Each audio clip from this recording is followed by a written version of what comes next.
Hello दोस्तों, welcome to PRT teacher classes. कैसे हो आप सभी? मैं विकास किशोर कौशल स्वागत करता हूं आप सभी का। ठीक है। और चर्चा हो रही थी, जो चैप्टर था मनुष्यों में यानी जंतुओं में पोषण की बात हो रही थी, न्यूट्रिशन इन एनिमल के बारे में बात हो रही थी। उससे पहले कुछ बातें हो जाती हैं तो ठीक रहता है, थोड़ा सा समाज के बारे में भी जानना जरूरी है। देखिए, अतुल सुभाष जी का कल मतलब कहते हैं कि 2 दिन से बहुत ज़्यादा न्यूज़ में चर्चा थी। ठीक है, उन्होंने क्या कर लिया था, सुसाइड कर लिया था। देखिए, मैंने बार बार मैं आपसे कहता हूँ कि ये सबसे बड़ा पाप है। ठीक है, यह सबसे बड़ा पाप है जो नहीं करना चाहिए। ठीक है, इससे क्या फ़ायदा हुआ उनको क्या मिल गया? अगर कोई चीज़ थी तो माँ बाप थे, भाई था एक, बताना चाहिए। अतुल सुभाष के भाई विकास नाम है, और बताना चाहिए कि हाँ, ये तकलीफ़ है, ये प्रॉब्लम है। और उनकी पत्नी ने, मैं किसी को दोषी नहीं साबित कर रहा हूँ, ना मैं कुछ कहूँगा, क्योंकि अभी जो न्यायिक प्रक्रिया है वो चल रही है। वो जो जो भी फैक्ट होगा वो सामने आएगा। लेकिन उन्होंने जो भी चीज़ें कही हैं वो बहुत सोचने वाली बात है। एक तरफ लड़कियों को, एक तरफ लड़कों को सोचने वाली बात है। किसी भी समस्या का हल, ठीक है, पैसा नहीं होता है या आत्महत्या नहीं होता है। एक चीज़ याद रख लीजिएगा। उसमें सीधी सी बात है। मैं एक चीज़ जानता हूँ कि जब आप पैदा होते हैं ना तो मुट्ठी बांध कर आते हैं। ठीक, और जब आप जाते हैं ना तो मुट्ठी खोल कर जाते हैं। मुट्ठी खोल कर जाना और बांध कर आना का मतलब भी समझ लीजिए। मुट्ठी बांध के आने का मतलब ये है कि आप अब जब आए हैं तो बहुत कुछ अपने हाथ में लेंगे, जिसे पकड़ने की कोशिश करेंगे, उसे पकड़े रहने की कोशिश करेंगे। क्या वो पकड़े रहेगा? नहीं पकड़े रहेगा। एक समय बाद जो एक छोटा बच्चा पैदा होता है ना, उसके लिए जो कपड़ा आप खरीद के लाए हैं वो पहना रहे हैं, या किसी गलतियों से वो रह गया, नहीं पहन पाए, वो रखा का रखा रह गया। 5 साल बाद वो जब लड़का बड़ा होगा, क्या वो कपड़े को पहनेगा? नहीं पकड़ पहनेगा। यानी वो कपड़ा तो खूबसूरत था, अच्छा था, उसको हम, लेकिन एक समय बाद क्या हुआ, उसको हमने त्याग दिया, क्योंकि वो हमारे नाप का नहीं है। ठीक है, वो हमारे नाप का नहीं है। ठीक है, जस्ट उसी तरह से होता है कि इंसान के जीवन में विपत्ति आती है, कष्ट होता है, तो उस कष्ट से लड़िए। और उस कष्ट के बीच में जो कष्ट दे रहा है, ठीक है, वो आपके नाप का नहीं है, वो आपके स्तर का नहीं है, उसको त्याग दीजिए। ठीक है, उसको त्यागने में ही हुआ है। अगर मान लीजिए वो पीछा नहीं छोड़ता है तो कुछ सकारात्मक फैसले ऐसे करिए जिसकी वजह से उसका पीछा छूटे, जो समाज में एक अलग ही पहचान बनाकर दे, अलग ही चीज़ें करके दे। ना कि आत्महत्या की तरफ बढ़िए, ना तो किसी को मारने की तरफ बढ़िए। इससे कुछ नहीं होने वाला। जीवन संघर्ष है, इसी को संघर्ष कहते हैं। आप उसमें न्यूज़ में दिखा रहा था कि वो 40 बार बैंगलोर से जौनपुर आए। बहुत लोगों को मेरी बात खराब लगती है। कल कुछ लोगों को, मैंने कल वीडियो बनाया था कि भर्ती नहीं आ रही 27,000 पर, तो एक ने लिखा था, कमेंट किया था, चुप। मैंने उनको बोला बहुत बहुत धन्यवाद सर। क्यों लें स्ट्रेस लें? ना हम उनको जानते हैं ना वो हमको जानते हैं, क्यों स्ट्रेस लें भाई? क्यों लें कि हाँ वो हमको चुप कह गए? बढ़िया किए, कह गए, अच्छी बात है। मैंने उनको, देख लीजिएगा कमेंट में जाकर, मैंने उनको बहुत बहुत धन्यवाद कहा है कि बहुत बहुत धन्यवाद। हो सकता है कि मेरी बातें कुछ गलत लगी हों, उसी तरह से आपसे भी कहता हूँ। लेकिन होता है ना, संस्कार का अंतर होता है। उनका संस्कार दिख गया। मैं बार बार कहता हूँ, गुरु से ज्ञान, पिता से संघर्ष और माँ से संस्कार आता है। तो मेरी माँ ने ये संस्कार नहीं सिखाया। मेरी माँ ने कहा कि बेटा कोई गाली देना तो मत बोलो, कुछ कहना ही नहीं है। उनको बोलो और कहिए, आप और गाली दीजिए, बहुत बहुत अच्छी बात है, मुस्कुराते रहिए, मस्त रहिए। क्योंकि अगर आपको वो माँ बहन की गाली दे रहा, आप भी उसको दे रहे हैं ना, तो जो होना चाहिए, मतलब होना चाहिए, जो कहते हैं ना कि जो कर्म होता है, वो कर्म समझ में आ जाता है कि हाँ अब इसका क्या होगा। क्योंकि फिर वहाँ उसको दंड नहीं मिलेगा, क्योंकि आपने तो बराबरी कर दी। ठीक है, पहले उसने गलती की, लेकिन बाद में आपने भी वही गलती कर दी, मत करिए। ठीक है, कोई कुछ भी कहता है। मैं बता रहा हूँ कि मैंने जब उसको लिख के भेजा ना, बहुत बहुत धन्यवाद, मुझे इतना सुकून मिला है, इतना सुकून मिला जिसकी कोई सीमा नहीं है। मैं खुश था एकदम, कोई दिक्कत नहीं है। ऐसे लोग, जब महात्मा गांधी को लोग नहीं छोड़ते हैं, भगवान को नहीं छोड़ते हैं, कहते हैं कि जब इच्छाएं पूर्ति नहीं होती तो इंसान छोड़ो, लोग भगवान को बदल देते हैं, भगवान का दर बदल देते हैं, ये भी कहा गया है। ठीक है, एक चीज बता दें, आज जो हिंदू मुस्लिम हो रहा है, मैंने अपनी आंखों से देखा है भाई, कि मुस्लिम दरगाह पर या मजार पर हिंदुओं को जाते देखा है, पूजा पाठ करते देखा है, चढ़ावा चढ़ाते देखा है भाई मैंने। और ये मैं बनारस में देखा हूँ, ठीक है, मैंने बनारस में देखा है, ठीक है। आज जो हो रहा है ना, मैंने देखा भाई अपनी आंखों से, कैसे छुटला दूँ, आप भी देखे होंगे, ठीक है। समझ में आई बात? तो मैं किसी को मना नहीं कर रहा हूँ कि आप वहाँ मत जाओ, वहाँ मत जाओ, बिल्कुल जाओ, ठीक है, मुझे उससे नहीं परहेज है, क्योंकि आपका जीवन है, आपको जहाँ शांति मिलती है वहाँ जाइए। लेकिन कुछ चीज़ें ऐसी होती हैं जिनको बहुत संभाल के चलना चाहिए, ठीक है। आत्महत्या, पहली बात तो अतुल सुभाष जी किए हैं जो, वो खुद में अपने आप में महापाप है, ठीक है। वो खुद में अपने आप में महापाप है। प्रेमानंद जी को सुनिए, अगर आप आत्महत्या करते हैं, डालिएगा वो आ जाएगा यूट्यूब पर, आत्महत्या करते हैं तो आप कहाँ जाएंगे, कहाँ आपकी दुर्दशा लिखी, वो सब वो बताएंगे आपको, ठीक है। और ऐसे ऐसे महंतों को सुनिए, जब कभी आपको कष्ट हो ना, तो ऐसे ऐसे लोगों को सुनिए जो सकारात्मकता भर देते हैं आपके अंदर, ठीक है। मरना कोई इलाज नहीं है भाई, आत्महत्या कर लेना कोई इलाज नहीं है। बहुत बुरा लगा, बहुत खराब भी लगा, पता नहीं क्या सच्चाई भाई, हम उनकी वाइफ की तरफ से भी नहीं जानते हैं और आपकी मतलब इनकी तरफ से भी कुछ नहीं जानते हैं। हाँ, ये जानते हैं कि मतलब 90 मिनट का शायद इन्होंने वीडियो बनाया था और कहीं कितने पेज का मतलब नोट्स किया था कि उसमें जज वो सबको लिख डाला था उन्होंने। अब तो जांच होगी, जांच में पता चलेगा। लेकिन हम कह रहे हैं कि उनकी इस कर्म की वजह से हो सकता है कुछ लोगों को दोषी बनाया जाए, उन्हें सजा दी जाए। आज की व्यवस्था ये है भाई, प्रभु आप सभी को बता दें, सच्चाई है, ठीक है। मैं जिस दौर से गुजरा हूँ, हर जगह जाके देख लिया हूँ। मैं कह दिया ना, मैं बहुत अजीब किस्म का इंसान हूँ। मुझे बस समझ में आना चाहिए कि मुझे कहाँ से क्या सीखने को मिलता है। मैं मतलब होते हैं ना जो जेल में नौकरी करते हैं, ठीक है, सिपाही टाइप के होते हैं, उनसे बात किया कहे कि जेल और बाहर जो पैसे वाले लोग हैं ना, उनके लिए जेल क्या और बाहर क्या, घर क्या, एक ही बराबर है, उन्हें पूरी सुविधा मिल रही है, ठीक है। तो वो अपना जो भी सजा होगी काट लेंगे, हो सकता है बाहर भी आ जाए, कम सजा मिले जाए, जो भी हो, लेकिन वो तो ऐसे ही चलेंगे, उनकी दुनिया इसी तरह चलेगी, ठीक है। लेकिन आपका क्या होगा? आप तो गए, आपने कुछ नहीं देखा। अगर आप लड़ाई लड़ रहे थे तो उसका तो कुछ तो रिजल्ट आता है, तो उस रिजल्ट को देखने के लिए, लड़ने के लिए, या आप एक चीज कर ही सकते थे कि जब आदमी या मर्दों पर इतना कष्ट हो रहा है या इतना संघर्ष करना पड़ रहा है, तो आप उन मर्दों को इकट्ठा करते जो इस चीज से प्रताड़ित हैं, या ये सारी चीज़ें उनके साथ चले, उनको इकट्ठा करके सरकार से अपील करते कि हमारे साथ ये हो रहा है, तो इस पर थोड़ा ध्यान दें। हो सकता है कि सरकार इस पर बड़ा कदम उठाती और उस चीज़ को देखकर लोगों के अंदर मतलब एक भावना जगती कि हाँ यार, ये इंसान इतना कष्ट सहने के बाद भी हमारे लिए लड़ा। महात्मा गांधी जी को जब ट्रेन से बाहर फेंका गया ना, ठीक है, जब ट्रेन से बाहर फेंका गया अफ्रीका में, तब उन्होंने लड़ाई लड़ी, तब उन्हें समझ में आया कि नहीं, यहाँ क्या चल रहा है, और वहाँ लड़ाई लड़कर जीते, और फिर उसके बाद यहाँ आए, यहाँ पर भी उन्होंने लड़ाई लड़ी। तो हार जाना या कुछ ऐसा कर लेना ठीक नहीं है, ठीक है, ठीक है ही नहीं, ठीक है, एकदम नहीं ठीक है।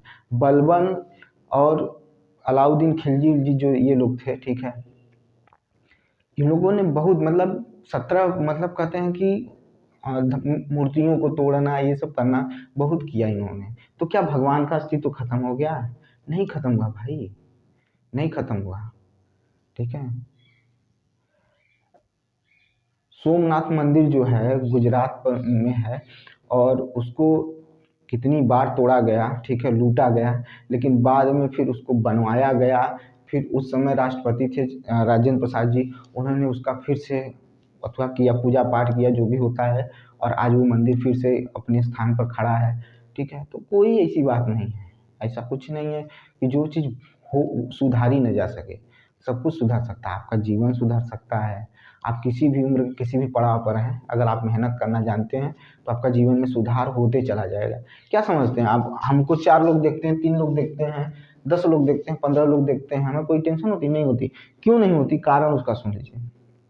क्योंकि मैं यहाँ पढ़ाते पढ़ाते आपको अपने भी पढ़ लेता हूँ, और अपने मेरे मेरे जो नॉलेज है उसमें इम्प्रूवमेंट हो रहा है, उसमें फ़ायदा मुझे मिल रहा है। मत पढ़िए आप, हमें क्या है, हम इसी तरह बेहया की तरह रोज़ पढ़ाएंगे, ठीक है। गलत पढ़ाएंगे, लेकिन उसको एक बार गलत पढ़ाएंगे, दूसरी बार सुधार के पढ़ाएंगे। पढ़ाना तो है ही, पढ़ेंगे, पढ़ाएंगे, आगे बढ़ेंगे। जहाँ नॉलेज कम थी, अब बढ़ती जा रही है, हर क्षण बढ़ रही है, हर क्षण ज्ञान मेरा बढ़ता जा रहा है। तो मुझे खुशी होती है कि मैं तो बड़ा अच्छा है कि मतलब चीज़ें सीखता हूँ, सीखने में मज़ा आता है। अब देखिए जैसे अभी मैंने इसके बारे में मैंने लिखवा दिया था, ठीक है, फिर मैंने सोचा यार हमारे शरीर में इसका वेट कितना है, ठीक है, ये जो है ये इसका वेट कितना है, शुरू कर रहा हूँ, ध्यान दीजिएगा, ये वेट कितना है, इसका वेट कितना है, वजन कितना है, ठीक है, और यह इसकी मतलब इसका नेचर कैसा होता है। मैंने ये देखा कि मैंने जब खोज किया या मैंने उस पर पढ़ाई की और या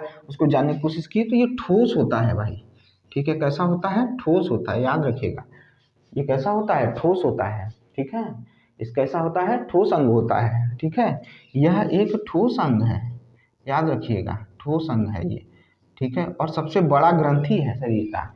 दूसरी चीज, एक वयस्क मनुष्य में, ठीक है, मनुष्य में इसका वेट जो होता है वो 1.4, ठीक है, क्या होता है, 1.4 केजी होता है, कितना होता है, 1.4 केजी होता है, ठीक है, 1.4 केजी होता है जो सामान्यतः होता है। लेकिन इस समय, मौजूदा समय में, देखिए समझिएगा चीज़ों को, यही चीज़ सिखाना चाहता हूँ, यही चीज़ आपको बताना चाहता हूँ। मौजूदा समय में इसका वजन, जो पुरुष है, जो मनुष्य है में जो मर्द है, ठीक है, उसमें जो इसका वजन है वो 1.8 केजी है, इस समय 8 केजी है। वहीं महिला में यह 1 दशमलव कितना है, तो 3 केजी है, ठीक है, ये मेल के लिए है भाई, ये मेल के लिए, और ये किसके लिए है, फीमेल के लिए है, ये किसके लिए है, फीमेल के लिए है, ठीक है, किसके लिए है, फीमेल के लिए है, मेल के लिए और फीमेल के लिए है, ठीक है। देख लीजिए भाई, देखिए इसको थोड़ा सा, 2 मिनट,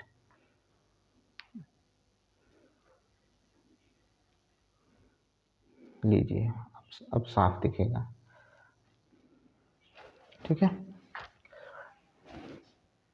ये मेल के लिए, देखिए मेल के लिए 1.8 केजी है, मेल के लिए इसका मौजूदा समय में जो वजन है इस समय, मेल के लिए 1.8 केजी है, और महिला के लिए 1.3 केजी है इसका वजन, और ये ठोस होता है, ये भी मैंने बता दिया।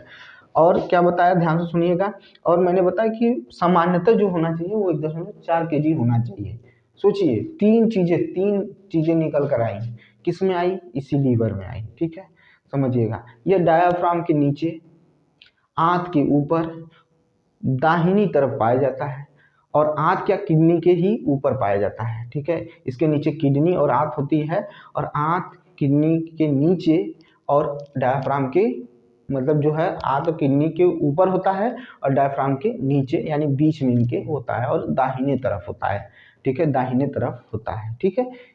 सीखिए, सीखने में क्या जाता है यार भाई, हम कह रहे हैं कि आप उसको पढ़ेंगे, आप मुझे आज 10 लोग देख रहे हैं, 20 लोग देख रहे हैं, फिर भी मैं खुश रहता हूँ, मुझे कोई दिक्कत नहीं है, ठीक है, मुझे कोई दिक्कत नहीं, मैं हमेशा हर चीज़ को इसी तरह से देखता हूँ, हर चीज़ को इसी तरह से समझने की कोशिश करता हूँ, क्यों, क्योंकि मेरा कर्तव्य है, मेरा काम है ये करना, और मैं इसको करता हूँ, बड़े कोई दिक्कत नहीं है।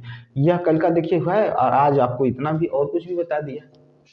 और अधिकतर जो रोग होते हैं, ठीक है, रोग छोड़िए, एक चीज और सुन लीजिए, यह जो यकृत है ना, पूरे शरीर में जितना भी ब्लड बनता है उसका 13% इसके पास रहता है, 13% ब्लड जो होता है किसके पास होता है, इसके पास होता है, 13% ब्लड जो होता है इसके पास होता है, किसके पास होता है, तो लीवर के पास होता है, ठीक है, यहाँ पर आपूर्ति का करीब जो, ठीक है, ये समझ में आई बात, इतना ध्यान रखिएगा।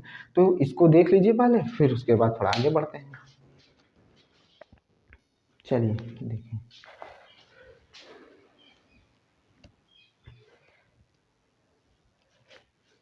और आपसे भी बार बार यही कहता हूँ कि ये सब गलत कदम कभी मत उठाइएगा, ठीक है, जीवन में चाहे नौकरी मिले ना मिले, या भाड़ में जाए नौकरी और सब, ठीक है, लेकिन ये सब चीज़ें ठीक नहीं है, ठीक है, ये सब चीज़ें ठीक नहीं है। पढ़ते रहिए, मेहनत करते रहिए, आपको ऊपर वाला देख रहा है कि आप क्या कर रहे हैं, ठीक है, मरने की ज़रूरत नहीं है, आत्महत्या करने की ज़रूरत नहीं है। अगर आप गलत नहीं हैं तो आपके साथ सही ही होगा, कभी गलत नहीं होगा। न्यूट्रिशन इन एनिमल, ठीक है, एनिमल्स, चलिए ये हो गया, न्यूट्रिशन इन एनिमल्स, यही पढ़ रहे थे, ठीक है, चलिए इतना तो दिख ही रहा है। अब हम पढ़ने चल रहे हैं स्मॉल स्टेंटाइन, या इसी को क्षुद्रांत कहते हैं, यानी छोटी आंत कहा जाता है। ठीक है, क्या कहा जाता है? छोटी आंत कहा जाता है। ठीक है, ग्रांत और सुंदर लिखे भाई।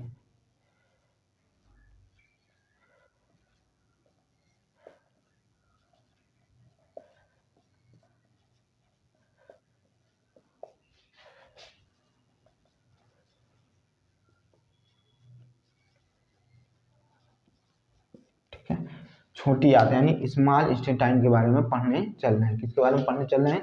स्मॉल स्टेंटाइन के बारे में पढ़ने चल रहे हैं। चलिए सुनिएगा, पहले स्मॉल स्टेंटाइन या क्षुद्रांत या छोटी आंत के बारे में ध्यान से सुनिएगा।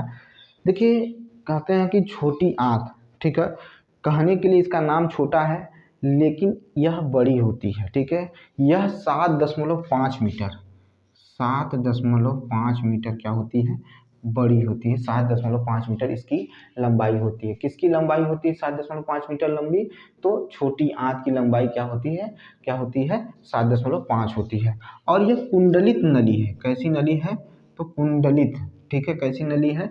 तो कुंडलित, कुंडलित, कुंडलित नली है। ठीक है, कैसी नली है? तो कुंडलित नली है। ठीक है, यह किस तरह की नली है? तो कुंडलित नली है। ठीक है, अब ध्यान से सुनिएगा, इसमें होता क्या है, ध्यान से सुनिएगा, पहले समझ लीजिएगा फिर उसके बाद बात करते हैं। 7.5 मीटर ये लंबी होती है। ठीक है, 7.5 मीटर क्या होती है? लंबी होती है। ठीक है, इसको हमेशा याद रखिएगा क्योंकि क्वेश्चन यहाँ से बन सकते हैं, पूछ सकता है कि कितनी लंबी होती है। ठीक है, अब यह ध्यान से सुनिएगा, सुनिएगा ध्यान से। भोजन का पाचन, भोजन का पाचन मुख्यतः यहीं से शुरू होता है। ठीक है, बाकी जो चीजें हुई हैं वहाँ पाचन होता है, लेकिन हकीकत में भोजन का पाचन यहीं होता है और भोज्य पदार्थों का अवशोषण भी यहीं होता है। उसके बारे में भी चर्चा करेंगे, उसको भी बताएंगे, लेकिन पहले ये समझिएगा कि भोजन का पाचन, भोजन का पाचन संपूर्ण रूप से, संपूर्ण रूप से यहीं पर होता है, यहीं पर, यहीं पर होता है, संपूर्ण रूप से यहीं पर होता है।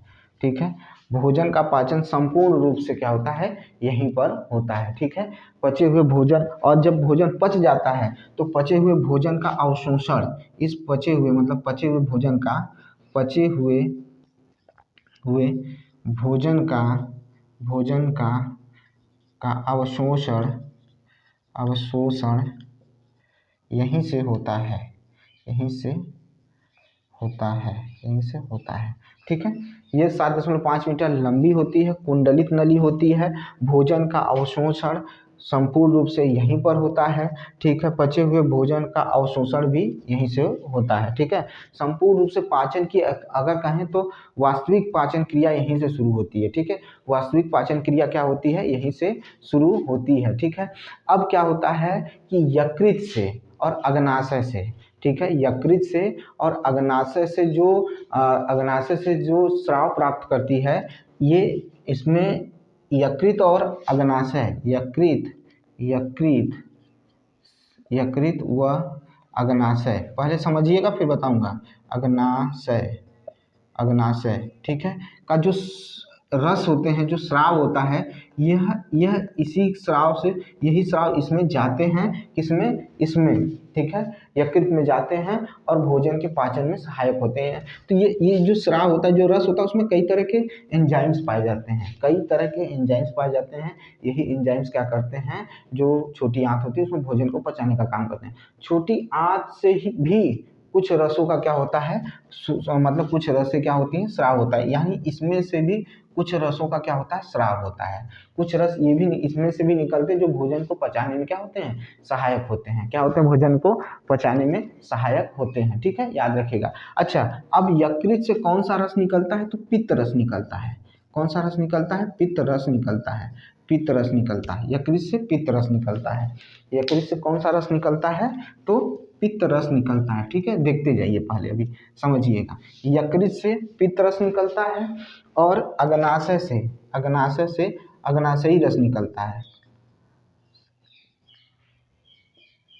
रस निकलता है, ठीक है। पित्तरस और अग्नाशयी रस किससे निकलता है? अग्नाशय से निकलता है। किससे निकलता है? अग्नाशय से निकलता है। पित्तरस और अग्नाशयी रस किससे निकलता है? तो किससे निकलता है? अग्नाशय से निकलता है, ठीक है। अब ये पित्तरस क्या करता है? ये पित्तरस का काम क्या है? ये पित्तरस किसको पचाता है? तो पित्तरस जो होता है, मुख्यतः जो होता है पित्तरस, वो वसा का पाचन करता है। किसका पाचन करता है? वसा के पाचन में सहायक होता है। ये इसको ग्लिसरॉल में तोड़ देगा और अमीनो एसिड में तोड़ देगा। यह इसको ग्लिसरॉल में तोड़ेगा और अमीनो एसिड में तोड़ देगा। कौन तोड़ेगा? तो पित्तरस है, जो है क्या है? पित्तरस। और पित्तरस कहाँ से निकलता है? तो यकृत से निकलता है। यकृत से निकलने वाला रस कौन सा है? पित्तरस निकलता है। और यहाँ से क्या निकलता है? अग्नाशयिक रस निकलता है। क्या निकलता है? अग्नाशयिक रस निकलता है। ये किस पर क्रिया करता है? अग्नाशयिक रस। अग्नाशयिक रस जो होता है, अग्नाशयिक रस जो होता है वो किस पर क्रिया करता है? तो वो करके क्रिया करता है कार्बोहाइड्रेट पर, कार्बोहाइड्रेट तथा प्रोटीन पर कार्य करता है। प्रोटीन पर कार्य करता है। देखिए इसको ध्यान से पढ़ लीजिए। पूछ सकता है कि पित्तरस मुख्यतः किसको पचाने का काम करता है? तो वसा को पचाने का काम करता है। पित्तरस किसको पचाने का काम करता है? तो वसा को पचाने का काम करता है। जबकि अग्नाशयिक रस से क्या निकलता है? कार्बोहाइड्रेट और प्रोटीन को पचाने वाली एंजाइम्स निकलते हैं, ठीक है। प्रोटीन को पचाने वाले एंजाइम्स निकलते हैं, ठीक है। समझ में आई बात भाई? बताइए। और आंशिक रूप से पचा हुआ भोजन जो है क्षुद्र के निचले, मतलब अब यहाँ पर जो भोजन पच रहा है वो इसके निचले भाग में पहुंच जाएगा। यह निचले भाग में पहुंच जाएगा। वो अर्ध ठोस होगा। कैसा होगा? अर्ध ठोस होगा, ठीक है। बड़ी आंत में जब हम पहुंचते हैं तो भोजन में पानी का अवशोषण बड़ी तेजी से होता है। पानी के अवशोषण की वजह से जो स्टूल होते हैं वो काफ़ी कठोर ठोस हो जाते हैं। तो हमें प्रॉपर क्या करना चाहिए? पानी पीते रहना चाहिए। पानी आप जितना ज़्यादा पिएंगे आपका जो क्या होता है, जो स्टूल होता है वो क्या रहेगा? नॉर्मल रहेगा, ठीक है। समझ में आई बात की नहीं आई? ठीक है। अब यहाँ पर ज़्यादा से ज़रूरत से ज़्यादा क्या चीज़ें हैं? पाचन हो चुकी हैं। क्या हो चुकी हैं? यहाँ पर पाचन हो चुका। किसमें? आंत में, ठीक है। आंत में, छोटी आंत में पाचन हो चुका है, ठीक है। छोटी आंत में पाचन का क्या हो चुका है? इसका पाचन हो चुका है, ठीक है। क्लियर है? तो अब इसमें जो छोटी आंत है, इस छोटी आंतों में कौन कौन से रस अरे एंजाइम्स मौजूद होते हैं जिससे भोजन का क्या होता है? पाचन होता है। अब हम उसके बारे में पढ़ेंगे। जो एनसीईआरटी लिखा है भाई उसको मैंने आपको बता दिया। एनसीईआरटी ने बताया कि 7.5 मीटर लंबाई है इसकी, ठीक है। ये नलीनुमा होता है। इसको रस कहाँ से प्राप्त होता है? तो यकृत से पित्तरस प्राप्त होता है। अग्नाशय से अग्नाशयिक रस प्राप्त होता है। पित्तरस से वसा का पाचन होता है। अग्नाशयिक रस से कार्बोहाइड्रेट और प्रोटीन का पाचन होता है। ये मैंने आपको बता दिया। यह आपको मैंने आपके सामने रख दिया। इसमें उससे ज़्यादा कुछ नहीं है, उससे ज़्यादा कुछ नहीं है। अब आगे की तरफ हम बढ़ेंगे और इसके कार्य के बारे में जानेंगे, ठीक है। इसके कार्य के बारे में क्या करेंगे? जानेंगे। चलिए अब देखिए, मैंने कहा कि इसमें मौजूद एंजाइम्स कौन कौन से हैं? तो इसमें निम्नलिखित एंजाइम्स पाए जाते हैं, ठीक है। तो हम क्या करेंगे कि पाए जाने वाले एंजाइम्स, ठीक है, ठीक है, पाए जाने वाले एंजाइम्स। चलिए, ठीक है, चलिए आइए देखते हैं। इसमें मुख्यतः जो है आपको, अगर आप देखेंगे इसमें तो मुख्यतः 5 प्रकार के एंजाइम्स आपको देखने को मिलेंगे। छोटी आंत में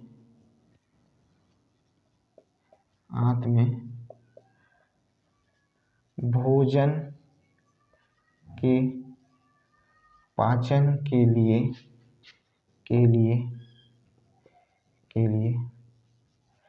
मुख्य रूप से 5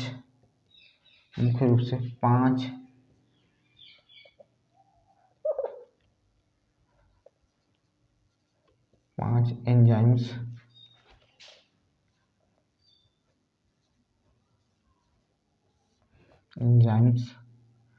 पाए जाते हैं।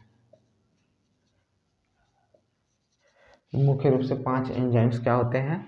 पाए जाते हैं, ठीक है। 5 एंजाइम पाए जाते हैं। मत लिखिए भाई, एंजाइम, 5 एंजाइम पाए जाते हैं, ठीक है। 5 एंजाइम पाए जाते हैं। हम सबको एक एक बारी से पढ़ाएंगे। तो पहला हम पढ़ने चल रहे हैं कि पाचन की क्रिया में देखेंगे तो आपने ये पढ़ा था कि आमाशय में प्रोटीन का पाचन के लिए 2 एंजाइम्स काम करते हैं, एक ट्रिप्सिन और एक होता है रेनिन। ठीक है, ये हमने पढ़ लिया था, ये हमने क्या किया था, पढ़ लिया था। इसको हमने क्या किया था, पढ़ लिया था कि आमाशय में दो एंजाइम्स क्या करते हैं, काम करते हैं। ठीक है, सॉरी ट्रिप्सिन का पेप्सिन था और क्या था, रेनिन था। पेप्सिन जो था वो साधारण प्रोटीन को पचाने का काम कर रहा था, उसको पेप्टॉन्स में तोड़ रहा था। ठीक है, जबकि रेनिन जो है, वह दूध में पाए जाने वाला केसीन प्रोटीन को तोड़ने का काम कर रहा था। दूध में पाए जाने वाले केसीन प्रोटीन को तोड़ने का काम कर रहा था, जबकि पेप्सिन जो था भोजन में जो भोजन में जो प्रोटीन पाए जाते हैं उनको तोड़ने का। लेकिन रेनिन जो होता है, रेनिन एंजाइम जो होता है, वो खाली काम किसके लिए करता है, तो वो सिर्फ दूध के में मौजूद केसीन प्रोटीन को तोड़ने का काम करता है। केसीन प्रोटीन को तोड़ने का काम कौन करता है, तो रेनिन काम होता है। अब आते हैं, पढ़ते हैं भाई, अब इसमें चलेंगे, इसमें कौन है जो प्रोटीन को तोड़ने का काम करता है। ठीक है, तो पहला हम डालेंगे इरेप्सिन। ठीक है, क्या है, इरेप्सिन। ठीक है, इरेप्सिन जो होता है वो क्या करता है, हमारे शरीर में जो शेष बचा हुआ, जो वहाँ से आमाशय से पचने के बाद भी जो प्रोटीन बच गया है, ठीक है, जो शेष प्रोटीन बचा हुआ है, शेष समझिएगा ध्यान से, जो शेष प्रोटीन बचा हुआ है वो, और पेप्टॉन, ठीक है, शेष प्रोटीन और जो टूटने के बाद, जो पेप्सिन से टूटने के बाद पेप्टॉन बना है, प्रोटीन जो है पेप्टॉन बना है, तो शेष प्रोटीन और पेप्टॉन जो होता है वो किस में बदल जाता है, तो अमीनो एसिड में बदल जाता है। किस में बदल जाता है, तो अमीनो एसिड में क्या हो जाता है, परिवर्तित करता है। कौन करता है, तो इरेप्सिन करता है। कौन करता है, तो इरेप्सिन करता है। कौन करता है, तो इरेप्सिन करता है। ठीक है, इरेप्सिन करता है। तो हम क्या कह सकते हैं, हम लिख सकते हैं कि शेष प्रोटीन व पेप्टॉन शेष प्रोटीन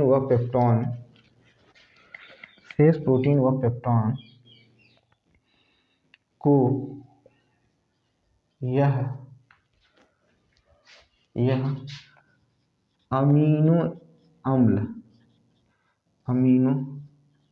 अम्ल में बदल देता है।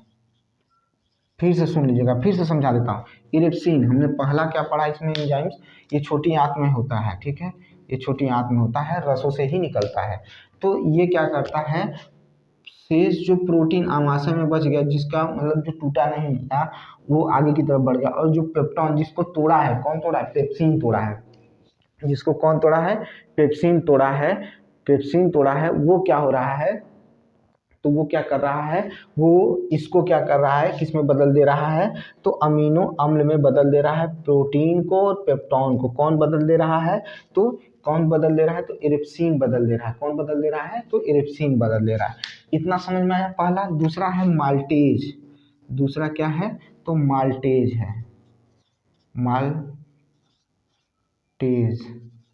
ठीक है, माल्टेज है। दूसरा क्या है, तो माल्टेज है। दूसरा क्या है, तो माल्टेज है। ठीक है, क्या है, माल्टेज है, माल्टेज है। ठीक है, माल्टेज है। ये क्या करता है, याद करिएगा कि हमने टाइलिन, ध्यान से सुनिएगा, जो भोजन था वो टाइलिन एंजाइम जो था उसको किस में परिवर्तित कर रहा था, तो माल्टिन जो था उसको शर्करा में परिवर्तित कर रहा था। ठीक है, सरल शर्करा में परिवर्तित कर दे रहा था। ठीक है, और वहाँ से स्टार्च के रूप में परिवर्तित कर देता था। लेकिन वहाँ एक माल्टेज नामक भी एंजाइम पाया जाता था, जो माल्टेज जो था इसी शर्करा को, यानी इसी स्टार्च को माल्टोज में परिवर्तित कर दे रहा था। वहाँ पर एक और पाया जाता था एंजाइम, माल्टेज एंजाइम जो था वो किस में बदल देता था, तो माल्टोज में बदल देता था। ठीक है, लेकिन फिर यहाँ पर भी माल्टेज पाया जाएगा, और ये माल्टेज क्या करेगा, जिसको हमने माल्टोज से क्या ग्लूकोज में क्या कर देंगे, बदल देंगे। तो हम लिखेंगे कि यह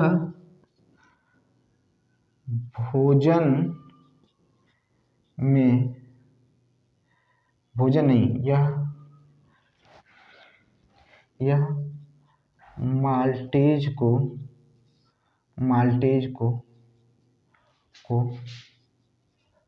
ग्लूकोज में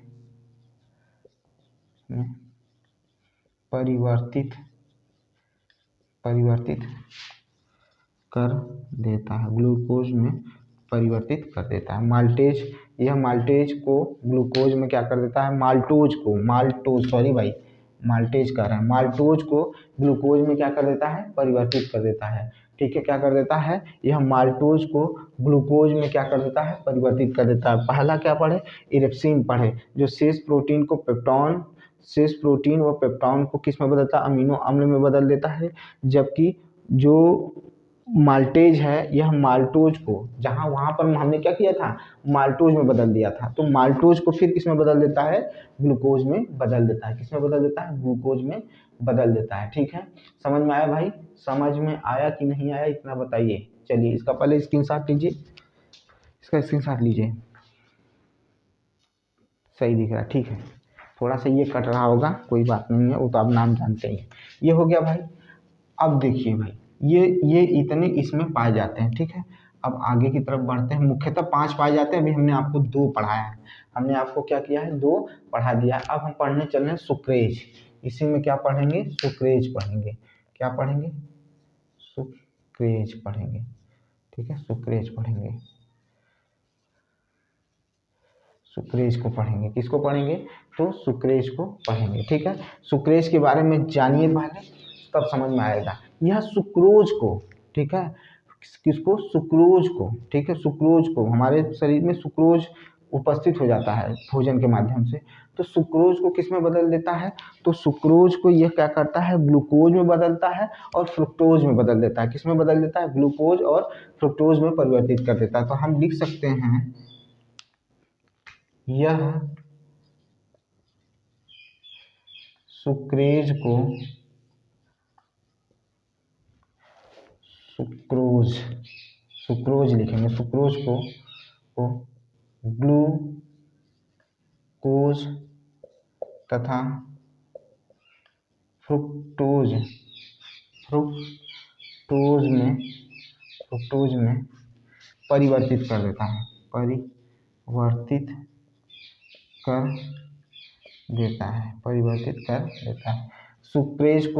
सुक्रेज जो होता है वो सुक्रोज को ग्लूकोज एवं इसमें फ्रुक्टोज में परिवर्तित कर देता है। क्या कर देता है, परिवर्तित कर देता है। ठीक है, अब दूसरा इसी में, ये तो हो गया आपका तीसरा। अब चौथा पढ़ेंगे, चौथा पढ़ेंगे भाई हम लोग, चौथा पढ़ेंगे। ये तीसरा था, 2 हो चुके, ये हो चुका।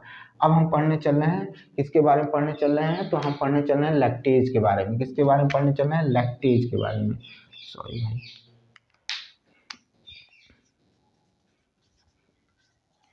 लैक्टेज के बारे में पढ़ने चल रहे हैं।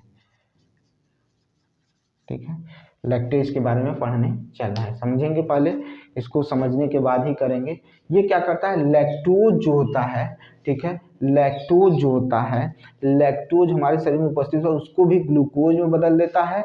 और किस में बदल देता है, तो गैलेक्टोज में बदल देता है। किस में बदल देता है, गैलेक्टोज में बदल देता है।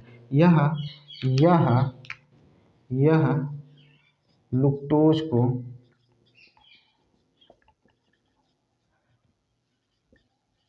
ग्लूकोज तथा ठीक है गैलेक्टोज में बदल देता है, में बदल देता है। कौन बदलता है भाई, बदल देता है, लैक्टोज जो है वो लुक्टोज को ग्लूकोज में और गैलेक्टोज में क्या कर देता है, परिवर्तित कर देता है। क्या कर देता है, परिवर्तित कर देता है। ठीक है, फिर आता है आपका लाइपेज आता है। क्या आता है, लाइपेज आता है। क्या आता है, लाइपेज आता है।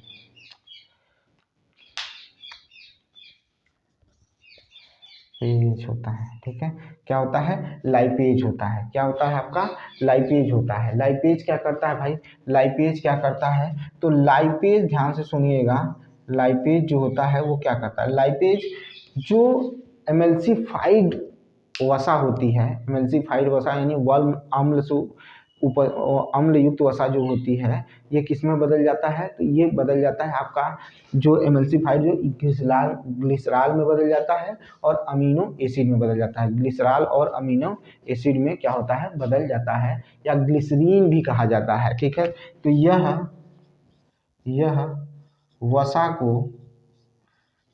को ग्लिसरीन तथा यह वसा को ग्लिसरीन तथा अमीनो अम्ल में बदल देता है।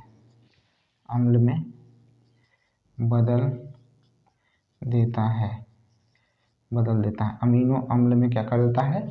बदल देता है। अमीनो अम्ल में बदल देता है।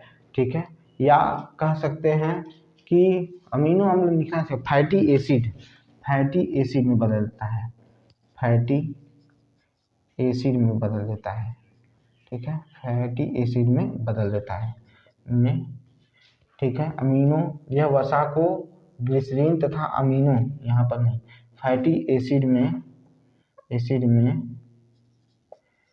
बदल देता है। यह सुक्रोज को ग्लूकोज तथा फ्रक्टोज में परिवर्तित कर देता है। यह लैक्टोज को ग्लूकोज तथा लैक्टोज में बदल देता है। और ये लाइपेज जो होता है यह वसा को ग्लिसरीन तथा फैटी एसिड में क्या कर देता है? बदल देता है। ये यहाँ पर इतनी चर्चा अगर आपको समझ में आ रही है, इतनी बातें समझ में आ रही हैं, तो आगे की तरफ चलेंगे। एक जो आंतरिक रस होता है, ठीक है, जो आंतरिक रस होता है, जो हमारे आंत में निकलता है, वो क्या होता है, कैसा उसका स्वभाव होता है? तो क्षारीय होता है। कैसा स्वभाव होता है? तो क्षारीय होता है। आंतरिक रस जो होता है उसका स्वभाव कैसा होता है? तो क्षारीय होता है। ठीक है, क्षारीय होता है जो आंतरिक रस होता है। ध्यान से सुनिएगा।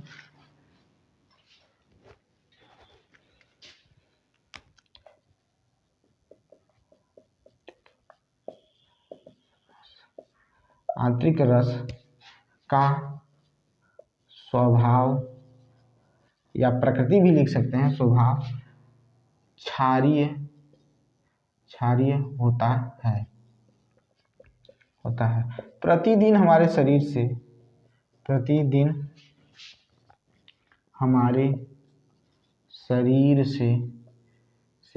यह 2 लीटर स्रावित होता है। यानी हमारे शरीर में प्रतिदिन 2 लीटर बनता है। कौन? आंतरिक रस जो होता है, आंतरिक का स्वभाव क्षारीय होता है। प्रतिदिन हमारे शरीर से 2 लीटर स्रावित होता है। 2 लीटर ये निकलता है भाई, 2 लीटर हमारे शरीर से ये निकलता है। याद रखिएगा, 2 लीटर इसका निकलता है। ठीक है, अब क्षुद्रांत में मतलब जो भोजन है उसका अवशोषण कैसे होता है उसके बारे में चर्चा करेंगे, उसके बारे में समझेंगे। ठीक है, उसके बारे में चर्चा करेंगे और उसके बारे में क्या करेंगे? समझेंगे। आइए देखते हैं, अब हम क्या पढ़ने चल रहे हैं? आंत यानी छोटी आंत का अवशोषण। छोटी आंत में भोजन का अवशोषण। छोटी आंत में भोजन का अवशोषण। यहाँ से क्वेश्चन बनता है भाई, ध्यान दीजिएगा। पहले समझ लीजिएगा फिर लिखिएगा। ठीक है, पहले समझ लीजिए फिर लिखिए। छोटी आंत में इतने एंजाइम्स पाए जाते हैं। ठीक है, यकृत से पित्त रस निकलता है और अग्नाशय से अग्नाशयिक रस निकलता है और खुद छोटी आंत भी कुछ रसों का स्राव करती है। इन्हीं में ये एंजाइम्स मौजूद होते हैं जिनकी वजह से भोजन का पाचन होता है। अब पाचन हो गया तो भोजन का अवशोषण कैसे होता है इसके बारे में हमें चर्चा करनी है। तो जब छोटी आंत को देखेंगे ना, तो छोटी आंत में क्या होता है? रक्त की छोटी छोटी वाहिकाएं होती हैं। क्या होती हैं? रक्त की छोटी छोटी क्या होती हैं? वाहिकाएं होती हैं। ठीक है, और वाहिकाओं के ऊपरी सतह पर भित्ति पाई जाती है। क्या पाई जाती है? भित्ति पाई जाती है। इन्हीं भित्तियों के द्वारा जो भोजन में मुख्य पोषण तत्व होते हैं या भोजन का अवशोषित किया हुआ भाग है, इन्हीं वाहिकाओं में छोटी छोटी वाहिकाएं जो होती हैं इनमें ये चला जाता है। इनमें क्या कर लेता है? चला जाता है, या इसको क्या कर लेता है? सोख लेता है। इसी प्रक्रम को अवशोषण कहते हैं। इसी प्रक्रम को क्या कहा जाता है? तो अवशोषण कहा जाता है। फिर से सुनिएगा, फिर से ध्यान दीजिएगा कि पचा हुआ भोजन अवशोषित होकर क्षुद्रांत की भित्ति के माध्यम से, क्षुद्रांत में उपस्थित भित्ति के माध्यम से वहां पर बनी हुई रक्त वाहिकाओं, ठीक है, रुधिर वाहिकाओं में चला जाता है। इसी प्रक्रम को क्या कहते हैं? अवशोषण कहते हैं, अवशोषण कहते हैं, ठीक है। इसी प्रक्रम को क्या कहते हैं? हम अवशोषण करते हैं। फिर से सुनिएगा, मेरी बात ध्यान से सुनिएगा। पचे हुए भोजन का, ठीक है, पचे हुए भोजन का आंत में उपस्थित कोशिका भित्ति के द्वारा, ठीक है, अवशोषित होते हैं और रक्तवाहिनियों में चले जाते हैं, ठीक है। इसी पूरे प्रक्रम को अवशोषण कहते हैं। इसी पूरे प्रक्रम को क्या कहते हैं? अवशोषण कहते हैं। क्षुद्रांत की आंतरिक भित्ति पर, ठीक है, क्षुद्रांत की जो आंतरिक भित्ति होती है उनमें उंगली नुमा संरचना होती है। कैसी संरचना होती है? तो उंगली नुमा संरचना पाई जाती है। उंगली नुमा संरचना जो होती है, और यह उंगली नुमा संरचना कैसी होती है? तो उभरी हुई होती है, ठीक है। कहीं पर उभार रहेगा तो कहीं पर नीचे रहेगा, फिर इस तरह से बना होता है, ठीक है। उभरी हुई संरचना आपको देखने को मिलेगा। किसमें देखने को मिलेगा? तो आपको देखने को मिलेगा किसमें? छोटी आंत में देखने को मिलेगा, ठीक है। और इनमें क्या होता है कि कुछ छोटे छोटे छिद्र की वजह से क्या होता है, तो यहाँ पर इन्हें दीर्घ रोम का नाम दिया गया है। क्या दिया गया है? दीर्घ रोम का नाम दिया गया है, या इसी को रसांकुर भी कहते हैं। इसी को क्या कहते हैं? रसांकुर भी कहते हैं। अब जब दीर्घ रोम जो होता है, क्या होता है? जो दीर्घ रोम होता है, जब भोजन का पाचन हो जाता है, जब भोजन को अवशोषित करना होता है, तो ये अपने दायरे को बढ़ा देते हैं, ठीक है। यानी वो क्या हो जाता है? उसका एरिया बड़ा हो जाता है। उसकी एरिया के बढ़ने के कारण भोजन का अवशोषण क्या होता है? अच्छी तरह से होता है, या अपने क्षेत्र को बढ़ा देता है। दीर्घ रोम सूक्ष्म सूक्ष्म रुधिर वाहिकाओं को जाल जैसा रहता है, उसको बनाए रहता है, उसी में भोजन का क्या होता है? अवशोषण होता है। और जब भोजन का अवशोषण होता है, तो भोजन का अवशोषण होना और जो उपयोगी पदार्थ का रुधिर में जाकर मिल जाना, ठीक है, भोजन के उपयोगी पदार्थों का रुधिर में जाकर मिल जाना ही क्या कहलाता है? स्वांगीकरण कहलाता है। क्या कहलाता है? स्वांगीकरण कहलाता है। ये एनसीईआरटी के साथ में साफ शब्दों में लिखा हुआ है, इतना समझिएगा। क्या होता है? स्थानांतरित हो जाता है, इसी को क्या कहता है? स्वांगीकरण कहते हैं, ठीक है। और इनका उपयोग, ठीक है, जो भोजन का हम उपयोग किए हैं, जिसका अवशोषण किए हैं रुधिर में, तो ये क्या करता है? जटिल पदार्थों का निर्माण करता है हमारे लिए जटिल पदार्थों का निर्माण करता है। फिर क्या होता है? इसमें जो आपने अवशोषण किए हैं, तो ग्लूकोज जो होता है वो कहाँ पहुँच जाता है? आपके सेल में पहुँच जाता है, और सेल में क्रिया करके, ठीक है, सेल में क्रिया करके कार्बन डाइऑक्साइड निकलता है, ठीक है। कार्बन डाइऑक्साइड निकलेगा, जल निकलेगा, और क्या निकलेगी? ऊर्जा निकलेगी। जो ऊर्जा क्या करती है? हमारे शरीर के लिए फायदेमंद होती है। हमारे शरीर के लिए क्या होती है? फायदेमंद होती है। इतना कुछ होने के साथ साथ कार्बन डाइऑक्साइड भी क्या होगा? निकलेगा, और वो कार्बन डाइऑक्साइड हमारे शरीर के माध्यम से बाहर चला जाता है। यही पूरी प्रक्रिया क्या कहलाती है? तो अवशोषण कहलाती है। जब इतना कुछ हो जाता है ना, तो जो बचा हुआ शेष अपच भाग होता है वो बड़ी आंत में चला जाता है। वो कहाँ चला जाता है? बड़ी आंत में चला जाता है। और यहीं पर क्या हो जाता है? पूरा हो जाता है, क्योंकि बड़ी आंत में बस कुछ खास अब बचा नहीं है, वहाँ भोजन का अवशोषण नहीं होता है, ना के बराबर होता है, ठीक है। ये चीज़ देखने को मिलेगा। तो हम इतनी चीज़ों को क्या करेंगे? आपको पढ़ा देते हैं और आपको लिखवा देते हैं, तो आपको समझ में आ जाएगी, ठीक है। तो हमने क्या कहा कि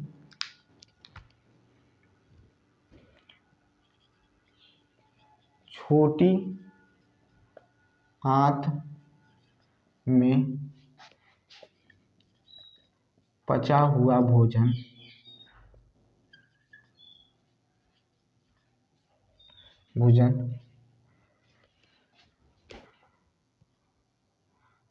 पचा हुआ भोजन भित्ति के माध्यम से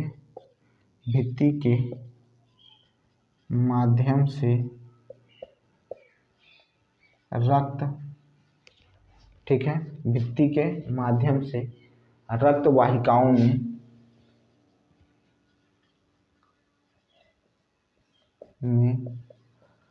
अवशोषित कर लिया जाता है।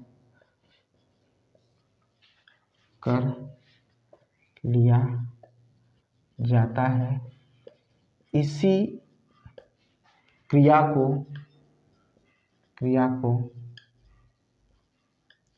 अवशोषण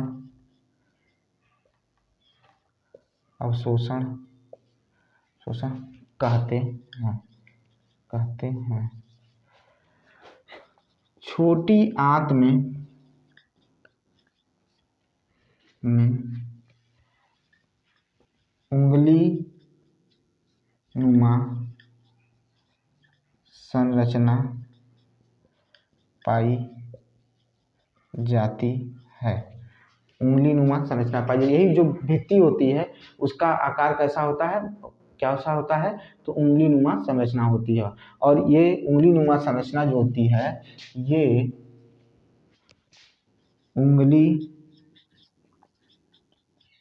नुमा संरचना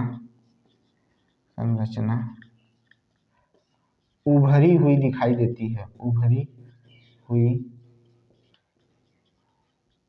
दिखाई देती है, उभरी हुई दिखाई देती है।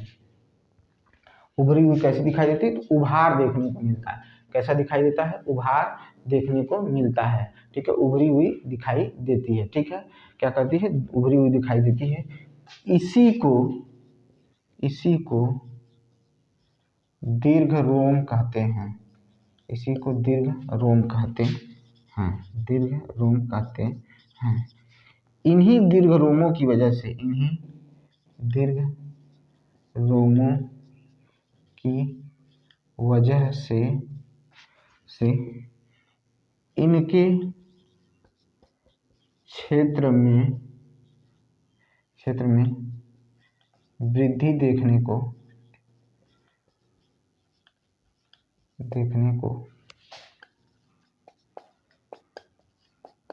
मिलता है।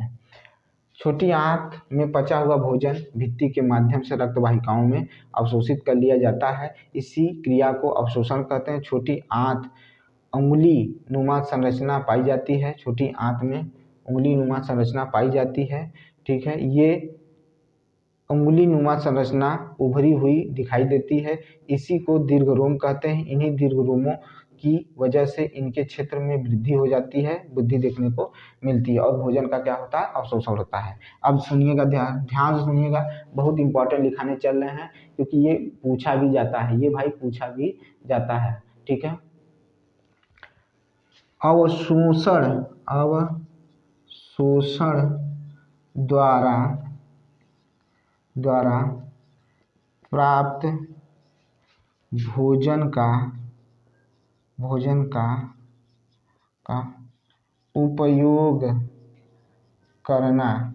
ठीक है, अवशोषण द्वारा प्राप्त भोजन का उपयोग करना, अवशोषण द्वारा प्राप्त भोजन का, ठीक है, उपयोग करना या उपयोग में लाया जाना। ठीक है, उपयोग करना स्वांगीकरण कहलाता है। क्या कहलाता है, स्वांगीकरण कहलाता है, स्वांगीकरण कहलाता है। ये चीज लिखिए, स्वांगीकरण कहलाता है, उपयोग लाना स्वांगीकरण कहलाता है। ठीक है, इन्हीं अवशोषित भोजन से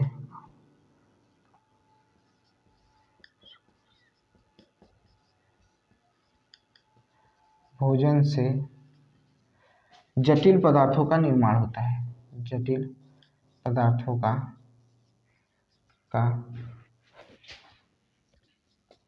निर्माण होता है। इन्हीं,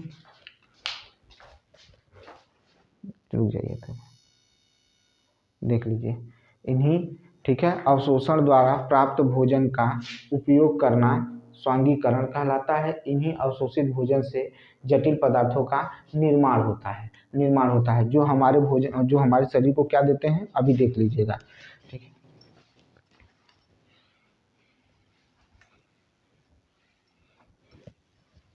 ठीक है,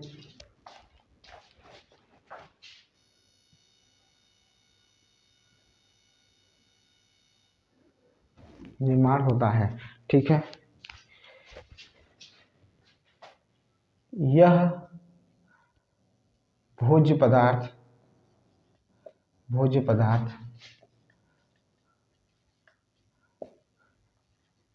जिसमें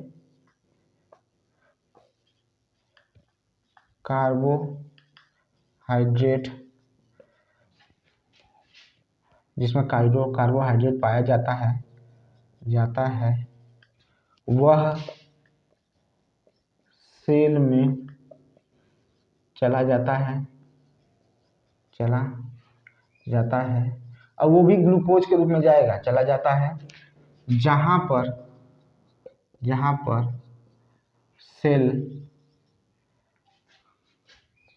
इसे विघटित करके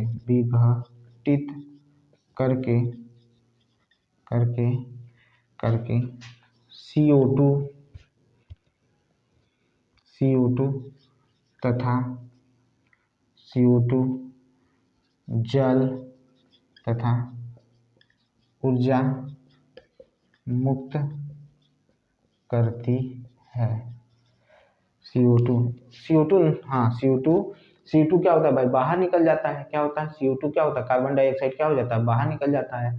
ठीक है, ऑक्सीजन की सहायता से। और ये होता किसकी सहायता से है, तो यह जहाँ पर सेल इसे विघटित करके CO2 जल और ऑक्सीजन मुक्त करता। अच्छा, वो चीज़ होता किससे है, तो ऑक्सीजन से होता है। जो हम ऑक्सीजन ले रहे हैं ना, यही ऑक्सीजन सेल में जाएगा और ग्लूकोज को तोड़ेगा, तोड़कर क्या प्राप्त कराएगा, क्या क्या निकालेगा, तो CO2 निकालेगा, जल निकालेगा और ऊर्जा निकालेगा। इसी से हम क्या करते हैं, चलना फिरना, हमारा जो और काम है वो करते हैं, इसी से हमको क्षमता मिलती है। ठीक है, ये रहा आज के, देखे तो हमारा खत्म हुआ लगभग।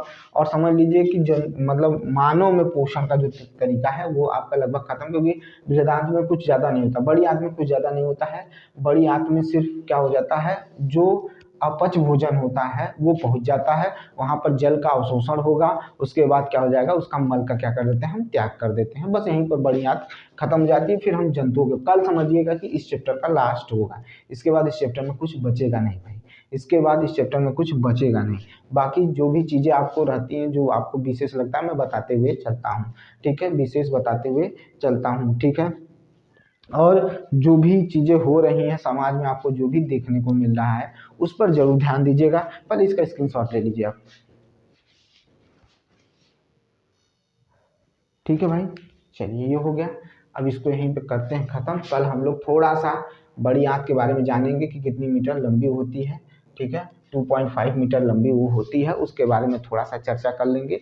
और उसके बाद हम चलेंगे कि जंतुओं में किस तरह से आपको भोजन का पाचन देखने को मिलता है।